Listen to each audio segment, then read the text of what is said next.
مجھے ایک صاحب کہنے لگے کہ میرے ساتھ جاپان چلیے، تو میں نے کہا کہ میں یہاں کافی مصروف ہوں. تو انہوں نے مجھے کہا کہ آپ ذرا چل کے دیکھیے تو صحیح، آپ کو 29 سال ہو گئے ہیں تبلیغ کرتے ہوئے، سمجھاتے ہوئے، اور 40 برس آپ کے والد گرامی کو بھی ہو گئے، اور پھر اس کے بعد آگے بھی آپ کے مشائخ، اور اسی طرح آپ اب مبلغین تیار کر رہے ہیں، جمعہ میں بھی یہی خطبہ ہوتا ہے، اجتماعات میں بھی یہی گفتگو کرتے ہیں. تو آپ جو تبلیغ کر رہے ہیں اور لوگوں کو یہ بتا رہے ہیں، یہ کوئی میرا فلسفہ نہیں ہے، تو میں آپ کو جس کا پابند بنانا چاہتا ہوں، یہ تمہارے رسول کی سنت ہے. جس پیارے سے تم ٹوٹ کے محبت کرتے، یہ اس کا طریقہ ہے کہ جھوٹ نہیں بولنا.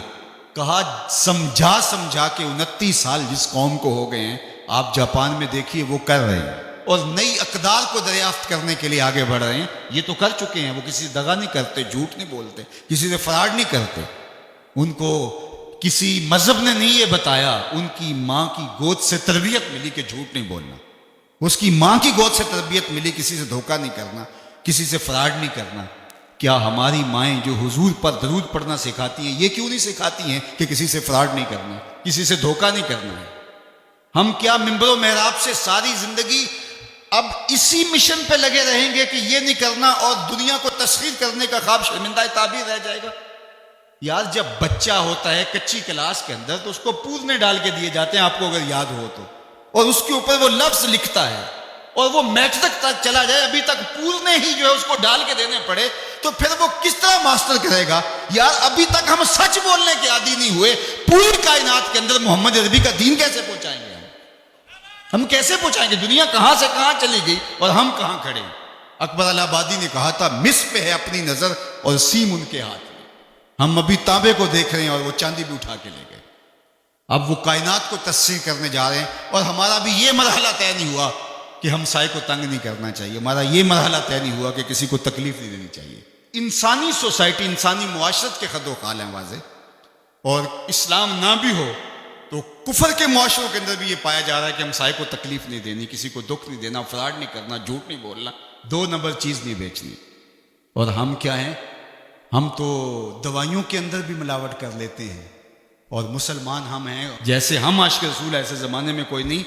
اور جو جان بچانے والی دوائیاں ہیں ان کے اندر بھی ہم ملاوٹ کرتے ہیں. ہمیں شرم آنی چاہیے. ہم کھڑے کھڑے ہیں، دل مسلمان ہے تیرا نہ میرا، تو بھی نمازی میں بھی نمازی، پڑھے جائیں نمازیں، یہ ٹکرے ہیں اور کچھ نہیں ہے. ہمارا دین ہم کو ایک ایسی پاکیزہ زندگی گزارنے کی تلقین کرتا ہے. یار ہمارے سامنے حضور کا نقشہ ہو، ہمارے سامنے حضور کی تعلیمات ہوں، اتنا نور برس رہا ہو ان کی سیرت کے انوار کا، اور پھر بھی ہم اپنی زندگی جو ہے وہ درستی نہ کر پائیں، تو پھر کیا ساری زندگی ہم یہی کام کرتے رہیں گے؟ ساری زندگی یہی کہتے رہیں گے کہ جھوٹ نہیں بولنا، جھوٹ نہیں بولنا؟ کہتے رہیں گے ہم، اس سے انکار نہیں ہے، لیکن کائنات کو تسخیر کیسے کریں گے جب اس مرحلے سے نہیں نکلیں گے؟ تو میری آرزو یہ ہے کہ دیکھو، میں نے اپنی قبر میں جانا ہے، آپ نے اپنی لحد میں اترنا ہے.